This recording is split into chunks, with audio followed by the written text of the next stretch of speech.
at the right place.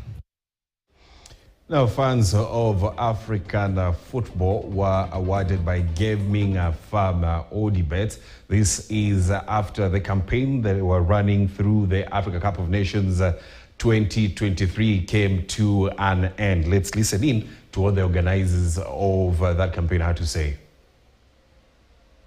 And we are here today to celebrate and to formally conclude one of our campaigns that we have been running, which is the Omokana IPL campaign. And so for today, we are here to award one of the winners of the campaigns. We had, under the Omokana IPL campaign, we had the daily winners, we had weekly winners, and then now we're here today to award and to crown it all by awarding the ground winners, who are 10 winners. So thank you so much for making time to come, and I'll go straight into it. The winners, you know yourselves. Congratulations on behalf of the company. Congratulations on behalf of Odibets. Thank you so much for participating and being our loyal customers. We had to ask you to come so that we can celebrate you. And also, I know so many of our customers and the general public guys always ask, easy promotions, watu wanga wana win ama hawa win.